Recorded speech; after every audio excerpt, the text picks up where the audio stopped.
तो भागवतम के चतुर्थ स्कंद पे बात कर रहे थे और वहाँ पे राजा वेण का जो है स्टोरी चल रहा है। ठीक है,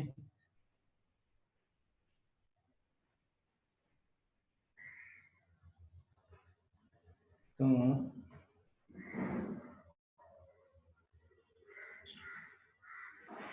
कल हमने बात किया था किस तरीके से सभी साधु लोग, ऋषि लोग राजा वेण को समझाने का प्रयास करते हैं कि अगर वो मान जाएगा तो अच्छा होगा, क्योंकि उन्होंने उसको राजा बनाया था और अभी वो पाप कर्म कर रहा था, तो उसका सपोर्ट करने की वजह से उसको, ऋषियों को भी उसका फल मिल सकता है। ठीक है, तो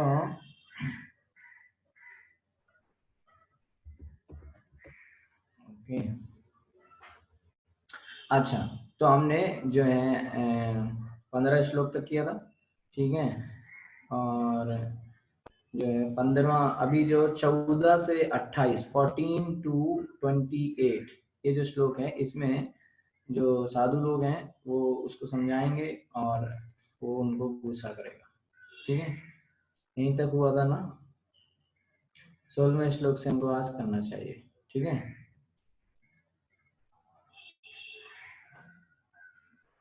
एक सेकेंड। तो इसके बाद 16वां श्लोक में पढ़ने जा रहा हूँ, आप लोग इसको देख सकते हैं अपनी अपनी किताब में। ओके, साते मा विनिषेद्वीर प्रजानां क्षेम लक्षणः यस्मिन् विनष्टे नृपति ऐश्वर्यार्दवरोहिति। सह आध्यात्मिक जीवन ते तुम्हारे द्वारा मां मत विनश्येत विनष्ट होने दें। वीर हे वीर, प्रजानाम लोगों का, क्षेम लक्षणा संपन्नता का कारण, यस्मिन जो विनष्टे नष्ट होने पर नृपति राजा ऐश्वर्या ऐश्वर्य से अवरोहति नीचे गिरता है। ठीक है, स्कंद 4 अध्याय 14 और श्लोक संख्या 16 आप लोग किताब में देख के साथ साथ चलेंगे तो आपको सहायता मिलेगी समझने। जिसको ऐसे ही सुन के समझ में आ रहा है अच्छी बात है। अनुवाद एवं तात्पर्य श्रील प्रभुपाद जी के द्वारा अनुवाद।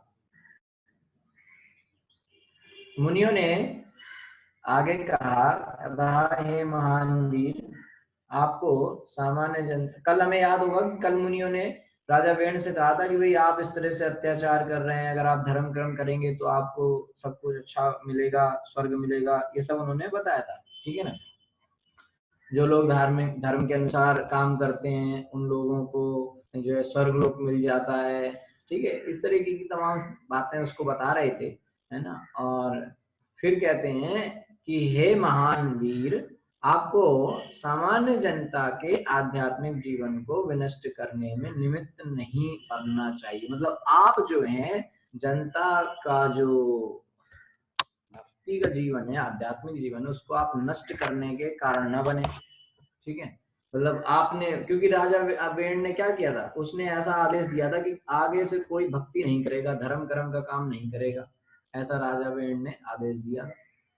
ठीक है, तो चूंकि इसलिए वो कह रहे हैं कि आप ऐसा मत करें। यदि आपके कार्यों से उनका आध्यात्मिक जीवन नष्ट होता है तो आप निश्चित रूप से अपने ऐश्वर्यपूर्ण तथा राजोचित पद से नीचे गिरेंगे। ठीक है, तो कह रहे हैं कि अगर आप इस तरीके से करेंगे तो क्या हो जाएगा, आपका जो वैभव है वो खत्म हो जाएगा और जो है ऐश्वर्यपूर्ण राजोचित पद से नीचे गिर जाएंगे निश्चित रूप से, क्योंकि ऐसा जो व्यक्ति करेगा उसका कल्याण नहीं होगा। ठीक है, ऐसा वो है, उसको समझाने की कोशिश कर रहे हैं। एक्चुअली उनका प्लान तो यही है कि पहले राजा को समझाएंगे, नहीं मानेगा तो अपना मंत्र मंत्र बोल के शाप वाप दे के इसको काम खत्म करेंगे, है ना, क्योंकि बहुत अत्याचार बढ़ गया था। तात्पर्य में श्री प्रभुपाद जी बताते हैं, तात्पर्य देखेंगे। प्राचीन काल में विश्व के प्राय सभी भागों में राजतंत्र था। ठीक है, शुरू में पुराने समय में सभी जगह राजतंत्र था। राजतंत्र का माने जहाँ पे राजा सब कुछ देखता है। ठीक है, ऐसे प्रजातंत्र नहीं है, प्रजा में सब जनता लोग वोट वोट देती है और फिर राजा मंत्री बनता है, ठीक है। लेकिन यहाँ पर ये बता रहे हैं कि राजतंत्र हुआ करता था पहले, यानी कि राजा रहता था। कल हमने बताया था कि ब्राह्मण लोग राजा को सिलेक्ट कर सकते थे, ठीक है। तो पहले राजतंत्र था, फिर धीरे धीरे जैसे धर्म का आदर्श जीवन खत्म होने लगा और इंद्रिय तृप्ति बढ़ने लगी, इंद्रिय तृप्ति का लोग ज्यादा प्रयास करने लगे, तो ईश्वर विहीन सब लोग हो गए, माने ईश्वर नहीं चाहिए। तो प्रभुपाद जी कहते हैं कि जैसे जैसे आदर्श जीवन से इंद्रिय तृप्ति के ईश्वर विहीन जीवन में राजतंत्र का पतन होता गया, विश्व में राजतंत्र हटता गया। किंतु जब तक सरकारी व्यक्ति धार्मिक ना हो, अगर सरकार का व्यक्ति यानी कि राजा या मंत्री धार्मिक ना हो और महान धार्मिक जो पहले जो महापुरुष हुए हैं, भक्त हुए हैं, उनके बताए रास्ते पर ना चले, तब तक राजतंत्र को मिटाकर उसके स्थान पर प्रजातंत्र को लाना पर्याप्त ना होगा, ठीक है। सिर्फ राजतंत्र हटा के प्रजातंत्र बना देना अच्छी बात नहीं है, बल्कि जो भी राजा या मंत्री हो उसको भगवान का भक्त होना चाहिए और वो जो है भगवान के भक्ति पे लगा हुआ होना चाहिए, ठीक है। या फिर जो श्रेष्ठ भक्त हैं उनके बताए रास्ते पर चलना चाहिए, ठीक है। राजन असाधु अमातेभ्य चोर आदिभ्य प्रजा निपः रक्षन् यथा बलिं गृह्णन् इह प्रेत्य च मोदते। राजन, हे राजन, असाधु दुष्ट अमात्यभ्य मंत्रियों से, चोर आदिभ्य चोरों तथा उचक्कों से, प्रजा नागरिक नृपः राजा, रक्षण रक्षा करते यथा जिस प्रकार से, बलिम कर, ग्रहणन स्वीकार कर, यह इस संसार में, प्रेत्य मरकच्छा तथा मूर्ति सुख पाता है। तो आगे कहते हैं, मुनियों ने आगे कहा, जब राजा दुष्ट मंत्रियों के तथा चोर उचक्कों के उत्पातों से नागरिकों की रक्षा करता है, तो अपने इन पवित्र कार्यों के कारण वह अपनी प्रजा से कर प्राप्त कर सकता है। राजा क्या लेता है? राजा प्रजा से टैक्स लेता है। तो टैक्स कब लेता है? जब वो अपनी प्रजा की रक्षा करता है, ठीक है। बुरी चीजों से, चोर बदमाशों से राजा अगर रक्षा करने में समर्थ है, तभी राजा को प्रजा से टैक्स लेने का अधिकार है, नहीं तो राजा को प्रजा से टैक्स लेने का अधिकार नहीं है। इस प्रकार पवित्र राजा इस संसार में और मृत्यु के बाद भी शोक भोग सकता है, ठीक है। तो राजा अगर अपनी प्रजा का रक्षा नहीं कर सकता, राजा को दो काम है, कल भी बताया था, फिर से बता देता हूँ। राजा का मेन काम है कि प्रजा को भक्ति में लगाओ, ऐसे साधन बनाओ, ऐसी व्यवस्था बनाओ कि सारी प्रजा भक्ति करे, है, और उनकी वो रक्षा भी करो, चोर बदमाश इन सब से उनकी रक्षा करो, ठीक है। बदले में क्या मिलेगा राजा को? राजा को वो लोग टैक्स देंगे, ठीक है। इस तरीके से जो माता पिता है, माता पिता का जिम्मेदारी क्या है? माता पिता का जिम्मेदारी है कि भाई अपने बच्चों को भक्ति सिखाएं, ठीक है, भक्ति सिखाएं और भक्ति के साथ साथ उनको खाने पीने की व्यवस्था ये सब भी करके दें, ठीक है। बदले में क्या मिलेगा? बदले में उनका बेटा उनके लिए श्राद्ध करेगा, ठीक है, उनकी सेवा करेगा, ये सब करेगा, है ना। और वैसे भी वो जो है उनको बुढ़ापे में सहारा देगा, ठीक है, अगर ऐसा किया तो। नहीं, अगर उनको भक्ति सिखाई तो बेटा तो और खतरनाक निकलेगा, बुढ़ापे में माता पिता को पहले ही बाहर निकाल देगा, है ना। तो भक्ति नहीं सिखाई है तो उससे क्या आशा रख सकते हैं, ठीक है। तो उसको भक्ति सिखाना पड़ता है, ठीक है। और वो बेटा बुढ़ापे में इनको भक्ति करने में सहायता करेगा, मृत्यु के बाद भी श्राद्ध करेगा, ठीक है। इस तरीके से, इस तरह से पति का भी यही जिम्मेदारी है कि वो पत्नी की हर तरह से रक्षा करे और उसको भक्ति करने की सुविधा प्रदान करे। बदले में पत्नी पति को जो है खाना बना के देगी, है ना, और भक्ति करने के लिए हेल्प करेगी, मदद करेगी, है ना, इस तरीके से, ठीक है। और अब पति के वंश को आगे बढ़ाने के लिए पुत्र भी देगी, ठीक है। तो इस तरीके से पत्नी उनको मदद करती है ना। और जो है इस तरीके से यहाँ पर बताया जा रहा है कि राजा अगर उसको समझाने की कोशिश कर रहे हैं कि भाई अगर आप उनको अच्छे राजा की जैसे काम करोगे, उनकी रक्षा करोगे प्रजा की, है ना, तो फिर प्रजा से कर लेना भी अच्छी बात है। इस श्लोक में पवित्र राजा के कर्तव्य का बड़ा सुंदर वर्णन हुआ है। तो राजा का सर्वप्रथम कर्तव्य कि अपनी प्रजा को चोर रजकों के साथ साथ उन्हीं जैसे मंत्रियों से भी सुरक्षा प्रदान करे। ठीक है, पहले मंत्रियों का चुनाव नहीं होता था, बल्कि राजा उन्हें नियुक्त करते थे। ठीक है, मंत्रियों का चुनाव नहीं होता था, राजा नियुक्त करते थे। ठीक है, पहले सिलेक्शन होता था, अभी इलेक्शन होता है। ठीक है, फलतः यदि राजा पवित्र या कठोर नहीं होता था तो मंत्री भी चोर बदमाश हो जाते थे, चक्के बन जाते थे और दीन जनता का शोषण करते रहते थे। तो राजा का ये देखना बनता है, राजा का एक काम है कि वो देखे कि सरकारी मंत्रालयों में, सार्वजनिक विभागों में चोर चक्कों की भरमार तो नहीं है। ठीक है, मंत्री लोग गड़बड़ तो नहीं कर रहे हैं। और यदि राजा अपनी प्रजा की रक्षा चोर और चक्कों से, सरकारी सेवा तथा जन मामलों की समान रूप से नहीं कर सकता तो उसे टैक्स लेने की कोई अधिकार नहीं है। ठीक है, दूसरे शब्दों में जो राजा या सरकार नागरिकों पर टैक्स लगाती है वह टैक्स तभी ले सकती है जब वह राजा या सरकार नागरिकों की रक्षा कर सके। ठीक है, श्रीमद् भागवतम के 12वें स्कंद में 12:41 में सरकारी सेवा के इन चोर चक्कों का वर्णन मिलता है। कहा गया है, प्रजास्ते भक्षिष्यन्ति मिलेच्छा राजन्य रूपिणा। ये दम्भी मिलेच्छ शूद्रों से भी जो गिरे हुए हैं, अपने को राजा कहकर अपनी प्रजा को सताएंगे और उनकी प्रजा का बर्ताव निम्न स्तर का होगा।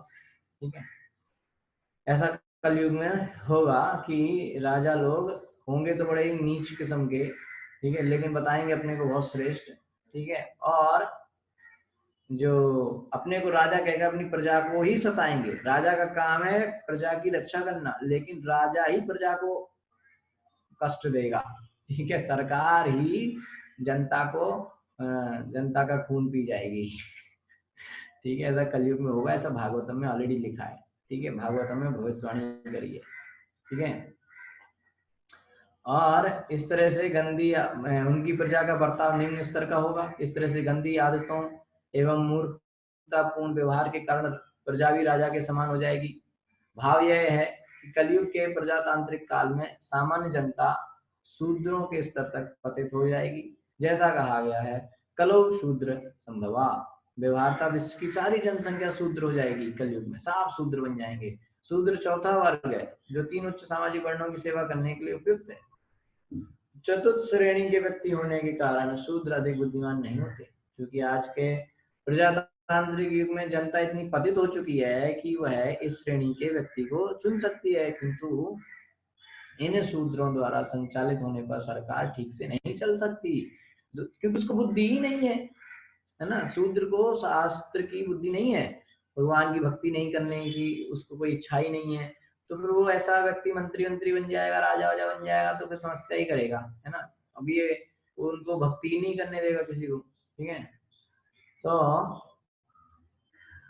द्वितीय श्रेणी के जो, क्योंकि आज के प्रजातांत्रिक युग में जनता इतनी गिर गई है कि वो भी ऐसे गिरे हुए व्यक्ति को ही जो है चुनाव में नियुक्त करेगी, उसको ही वो मंत्री विधायक बनवाएगी।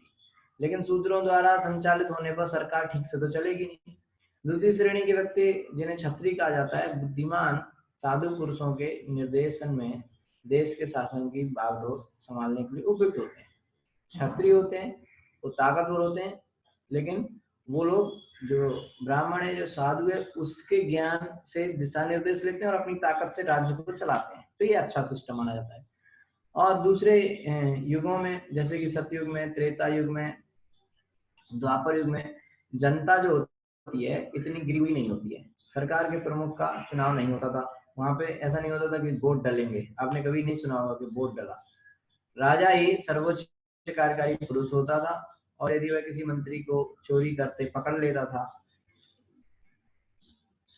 तो या तो वह तुरंत उसका वध करवा देता था या सेवा से निकाल दिया जाता था। तो राजा का कर्तव्य होता था कि वह चोर उचक्कों का वध कर दे, मार डाले। इसी प्रकार उसका यह भी कर्तव्य होता था कि बेईमान मंत्री का भी तुरंत वध कर दे।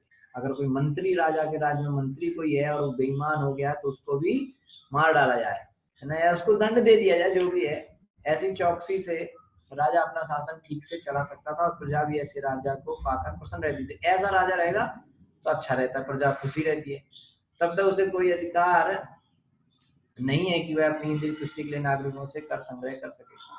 तो यहाँ पे प्रभुपाद जी कह रहे हैं कि निष्कर्ष ये निकला कि जब तक कोई राजा अपनी प्रजा को इस तरह से चोर बदमाश और ऐसे फर्जी चोर बदमाश, और चोर बदमाश जैसे मंत्रियों से भी अपनी रक्षा ना कर सके, अपनी प्रजा की रक्षा ना कर पाए राजा, तो ऐसे राजा को टैक्स लेने की कोई आवश्यकता नहीं है, उसको कोई अधिकार नहीं है कि वो बस अपनी इंद्रिय भोग के लिए टैक्स लेता रहे। ठीक है, अब यही है, सरकार को टैक्स भी दो, और सरकार के मंत्री पहले तो टैक्स खाएं और फिर हमसे घूस भी खाएं, रिश्वत भी देनी पड़ती है, टैक्स भी देना पड़ता है, रिश्वत भी देनी पड़ती है, ये है प्रजातंत्र में।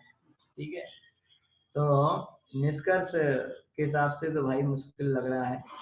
ठीक है, तो किंतु यदि वह नागरिकों को सुरक्षा प्रदान करता है और उन पर कर लगाता है, तो वह जीवन में सुखपूर्वक और शांतिपूर्वक रह सकता है, और मरने पर वह स्वर्ग को या वैकुंठ लोक को भी जा सकता है, जहाँ वह सही प्रकार से सुखी रहेगा।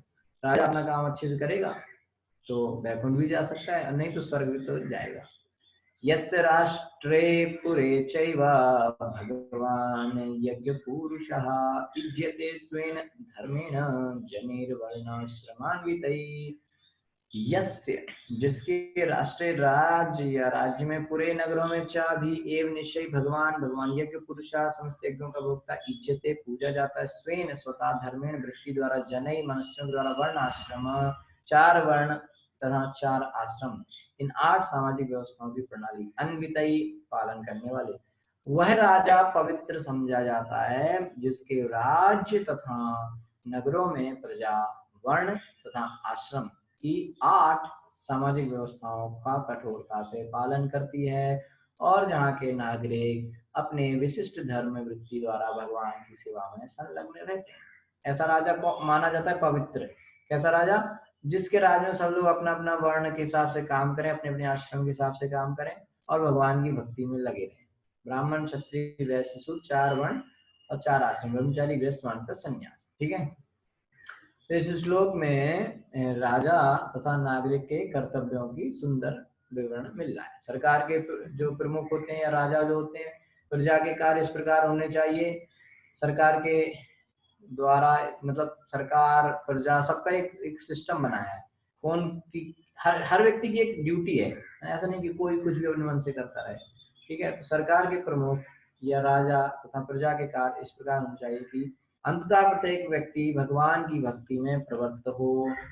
अल्टीमेटली काम क्या होना है कि सब लोग भगवान की भक्ति करें। ये अंतिम फाइनली जो निष्कर्ष निकला वो ये है कि भैया सब लोग भगवान की भक्ति करो। ठीक है, और राजा जो होता है ना, वैसे तो सभी को भक्ति करनी है, पर जो राजा होता है उसका काम ये है कि वो मेन होता है, सरकार का मेन व्यक्ति या राजा भगवान का प्रतिनिधि, इसलिए उसको माना गया है। राजा को क्या माना गया? भगवान का प्रतिनिधि। राजा की सम्मान प्रजा लोग भगवान के जैसे ही करते हैं।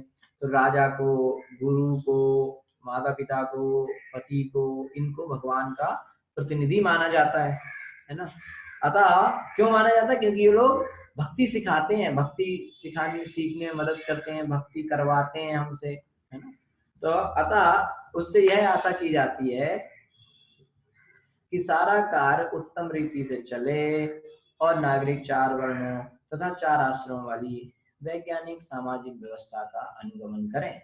विष्णु पुराण में कहा गया है कि जब तक लोग शिक्षित नहीं होते अथवा वैज्ञानिक सामाजिक व्यवस्था में स्थित नहीं होते, जिसमें 4 वर्ण ब्राह्मण, क्षत्रिय, वैश्य, शूद्र एवं 4 आश्रम ब्रह्मचर्य, गृहस्थ, वानप्रस्थ, सन्यास सम्मिलित हैं, तब तक समाज मानवीय समाज नहीं हो सकता और न मानव समाज जीवन के चरम उद्देश्य की ओर अग्रसर ही हुआ जा सकता है।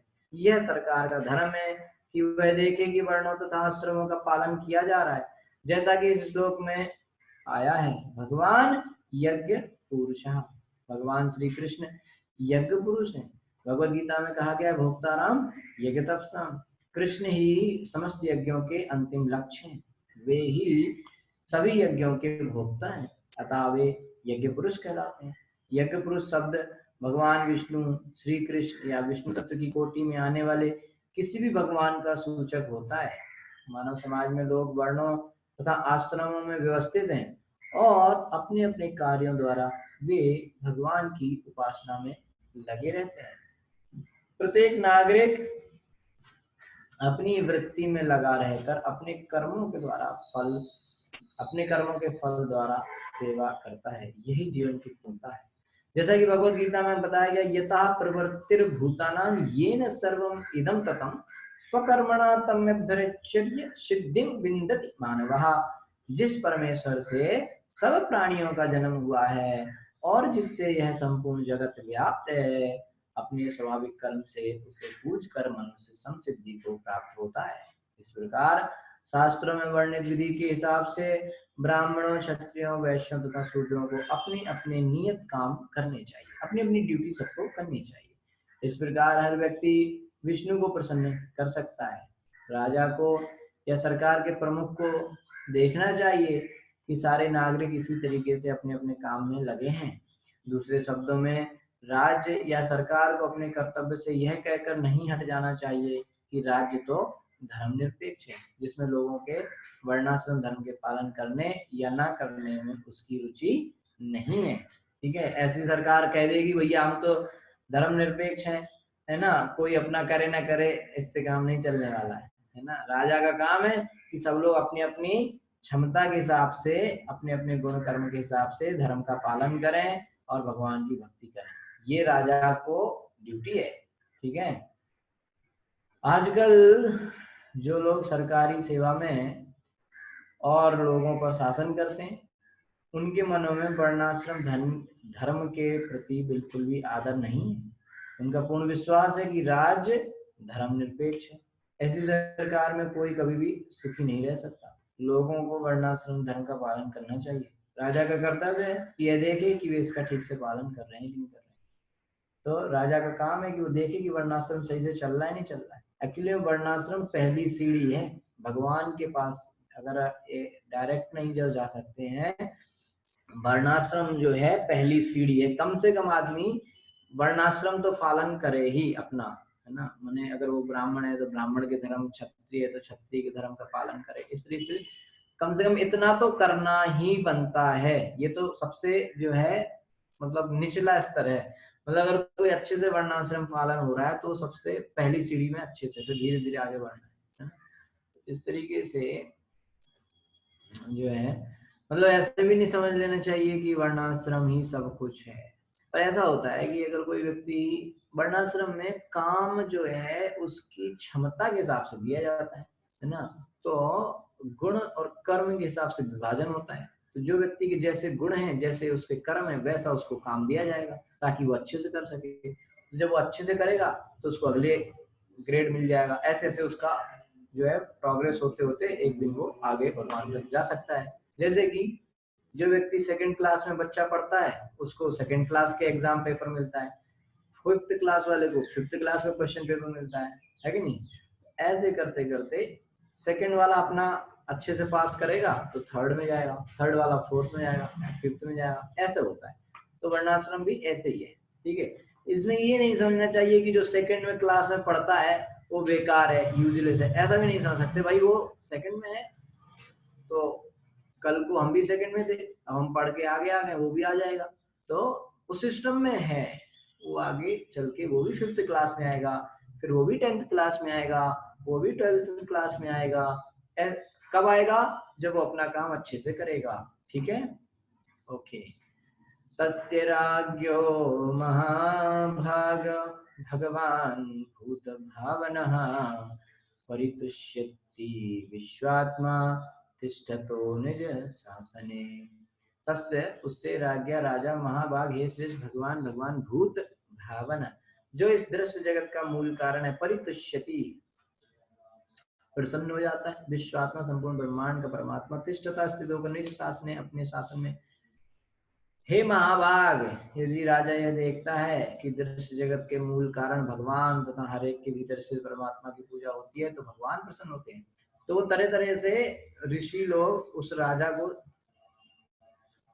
समझाने की कोशिश कर रहे हैं कि भैया तुम अपना राजा का काम अच्छे से करो। तो उसी में ये भी कह रहे हैं कि अगर राजा का काम अच्छे से करोगे भगवान की प्राप्ति भी हो सकती है राजा को। ठीक है,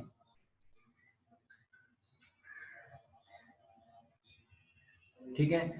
तो इस तरीके से वो उसको समझाने की कोशिश जो है कर रहे हैं। ओके, एक प्रश्न यहाँ पर आ रहा है, क्या प्रश्न है? What is the age of वर्णाश्रम? आई मीन मैं समझा नहीं आपके प्रश्न को कि what is the age of varnashrama, माने आप क्या पूछना चाह रहे हैं? थोड़ा आप उसको विस्तार से लिख दीजिए, है ना। आप क्या ये पूछ रहे हैं कि किस युग में वर्णाश्रम होता है या किस उम्र में वर्णाश्रम चालू होता है ना। यानी आप उसको थोड़ा विस्तार से बताइए, तब तक मैं तात्पर्य पढ़ते हैं। यह वास्तव में सरकार का ही कर्तव्य है कि वो देखे कि प्रजा तथा सरकार दोनों के ही कार्यों से भगवान तुष्ट रहें। भगवान प्रजा से भी संतुष्ट रहें, प्रजा के ऊपर भी भगवान प्रसन्न रहें, और राजा सरकार के ऊपर भी भगवान प्रसन्न रहें, ऐसा देखना किसकी जिम्मेदारी है? सरकार की, राजा की। यदि सरकार या प्रजा को भगवान का, जो कि दृश्य जगत के मूल कारण है, कोई अनुमान नहीं होता, अथवा विश्वात्मा अर्थात प्रत्येक आत्मा का परमात्मा अथवा भूत भावन का ज्ञान नहीं होता, तो सुख की कोई संभावना नहीं रहती। निष्कर्ष यह निकला कि बिना भक्ति किए ना तो प्रजा और न सरकार किसी प्रकार सुखी रह सकती है। आज के समय में ना तो राजा और न सरकार की रुचि इस ओर है कि भगवान की भक्ति करें लोग, अथवा ना तो राजा चाहता है कि लोग भक्ति कर रहे हैं कि नहीं कर रहे हैं, ना राजा को कोई मतलब है, सरकार को कोई मतलब तो नहीं कि लोग भक्ति कर रहे हैं नहीं कर रहे हैं, और ना प्रजा को कोई मतलब है भक्ति से। ऐसी सरकार है, ऐसी प्रजा है ना। यथा राजा तथा प्रजा, ठीक है। अभी तो बल्कि क्या है कि सभी लोग अपनी इंद्रिय तृप्ति के साधन बनाने में बिजी है, ठीक है, और इंद्रिय भोग मिल जाए। सरकार भी यही कर रही है और प्रजा भी यही कर रही है। फलस्वरूप वे प्रकृति के कठिन नियमों की जटिल मशीनरी द्वारा दिन प्रतिदिन जकड़ते जा रहे हैं, ठीक है। तो जब राजा को इस बात का कोई ज्ञान ही नहीं है कि भगवान क्या होते हैं, भक्ति क्या होती है, तो फिर ऐसे राजा के राज्य में सुख कहाँ से आएगा, ठीक है ना। नास्तिक सरकार अगर है तो, और फिर प्रजा भी आजकल ऐसी, ना तो प्रजा चाहती है कि हम भक्ति करें और ना राजा चाहता है। अगर प्रजातंत्र में, जैसे अभी 2 दिन पहले प्रभुपाद जी का तात्पर्य में बढ़िया बात आई थी। प्रभुपाद जी कहते हैं कि अब प्रजातंत्र तो, राजतंत्र तो है नहीं, अब है प्रजातंत्र। तो अगर कम से कम जनता बुद्धिमान है और जनता ये सोचे कि भैया हमको तो भक्ति करना है, तो जनता एक भक्त को मंत्री बनाएगी, ऐसे व्यक्ति को वोट देगी जो भक्ति में हमें मदद करेगा। लेकिन अब जनता खुद भक्ति नहीं करनी चाहती है, तो जनता ऐसे आदमी को मंत्री बनाती है, सरकार ऐसी चुनती है जो नास्तिक हो, कि हमें भक्ति ना करना पड़े। और जो थोड़े बहुत लोग भक्ति कर रहे हैं, भक्ति करने को कहें, उनको और सरकार मरवा दे। ठीक है। तो इस तरीके से भक्ति करना बहुत मुश्किल है कलयुग में, ठीक है। तो लोगों को प्रकृति के, अब होता क्या है कि इस तरह से ना तो राजा भक्ति में रुचि रख रहा है ना जनता, तो सब लोग फंसे जा रहे हैं भौतिक में, उसमें बंधन में। रोज रोज लोग और नीचे जा रहे हैं, नरक की ओर बढ़ रहे हैं। लोगों को प्रकृति के 3 गुणों से मुक्त किया जाना चाहिए, और इसकी एकमात्र विधि है भगवान के चरणों में आत्मसमर्पण कर देना। हरे कृष्णा कृष्णा कृष्णा हरे हरे, हरे राम राम राम हरे हरे। ऐसे हाथ खड़े करना माने होता है आत्मसमर्पण, समझा है। जैसे कोई फिल्मों में देखा अब आपने, वो आती है ना पुलिस कहती हैंड्स अप, हाथ ऊपर कर लो, है ना। या फिर कुछ लोग अपनी लोकल भाषा में हिंदी में बोलते हैं, भैया हमने तो हाथ खड़े कर लिए, माने अब हमसे कुछ नहीं होगा, हमने पूर्ण समर्पण कर दिया, है ना। तो इसीलिए आपने देखा है कि सब लोग इस्कॉन मंदिर में जाते हैं और हाथ खड़े कर देते हैं भगवान सामने, भैया भगवान अब हमसे कुछ नहीं होगा, हमने हाथ खड़े कर लिए, अब आप ही देखो जो करना है, ठीक है। हमारे हाथ में कुछ नहीं है, हमारे बस में कुछ नहीं है। ऐसे हाथ खड़े करने का मतलब होता है हैंड्स अप, माने ऊपर कर लिया हाथ, बस, माने अब कुछ नहीं है हमारे, खाली है, अपने बस में कुछ नहीं है, जो है हे राधा कृष्ण आप ही देखो, ठीक है। तो एक ही जो है उपाय है इस भौतिक जगत से निकलने का, और वो है भगवान की आत्मसमर्पण कर देना भगवान के चरणों में, और कोई उपाय ही नहीं है। ठीक है, तो इसका उपदेश भगवत गीता में भगवान ने खुद दिया है। लेकिन अब दुर्भाग्य ऐसा है कि ना तो इस उपदेश का ना तो ज्ञान सरकार को है और ना जनता को है। ठीक है, वे सब लोग काय में पीछे पागल हैं। सब लोग इंद्रिय तृप्ति के लिए पागल हैं। जीवन में जो है इंद्रिय तृप्ति एवं जीवन में सुखी रहना चाहते हैं लोग। आहा, इंद्रियों को मेरे संतुष्टि मिलती रहे, बस इसमें जो है लोग इंटरेस्टेड है, भगवान में कोई रुचि नहीं रखता। निज शासनीय शब्द यहाँ बता रहा है कि वर्णाश्रम धर्म पालन के लिए सरकार तथा प्रजा दोनों उत्तरदायी है। जनता और सरकार दोनों को एक साथ मिलके काम करना पड़ेगा, तब जो है भक्ति में हम आगे बढ़ पाएंगे। प्रजा का भी भला होगा, सरकार का भी भला होगा। ठीक है, प्रजा भक्ति करेगी, प्रजा भगवान धाम जाएगी, नरक में नहीं जाएगी। और राजा भक्ति करने में मदद करेगा तो राजा भगवान धाम जाएगा, नहीं तो राजा को भी नरक जाना पड़ेगा। अच्छा, ये जिम्मेदार पोस्ट है ना, राजा की, गुरु की, माता पिता की, पति की, अगर ये लोग अच्छे से नहीं करेंगे और भक्ति नहीं करवाएंगे अपने नीचे वालों को, तो ये सब नरक में जाएंगे। ठीक है, तो यदि जनता एक बार वर्णाश्रम धर्म में लग जाए तो पूरी संभावना है कि इस संसार में तथा अगले जीवन में वास्तविक जीवन तथा संपन्नता दोनों ही प्राप्त हो, दोनों में फायदा हो सकता है, इस जन्म में भी अगले जन्म में भी। मगर भगवान के धाम जाना निश्चित है। ठीक है, ठीक है। माने यहाँ प्रश्न आ रहा है कि वर्णाश्रम किस उम्र में करना चाहिए। एक्चुअली वर्णाश्रम माने उम्र क्या है, माने कि भैया जन्म हुआ बच्चे का, ठीक है, और 5 साल का हुआ, उसको गुरुकुल भेज दिया, ब्रह्मचारी आश्रम, जन्म से ही तो ब्रह्मचारी है ना, तो ब्रह्मचारी आश्रम तो जन्म से शुरू हो ही गया, आश्रम हो गया। और वर्ण भी उसका वही निश्चित हो जाता है कि वो ये देख के कि गुरु बता देगा कि ये इस स्वभाव का व्यक्ति है, इसको इस काम में लगाओ, है ना।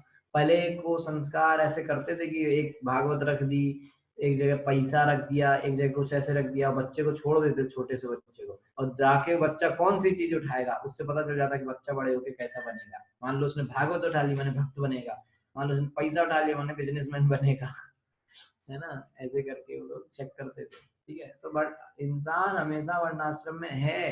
अभी भले ये लोग वर्णाश्रम वर्णाश्रम कह के ना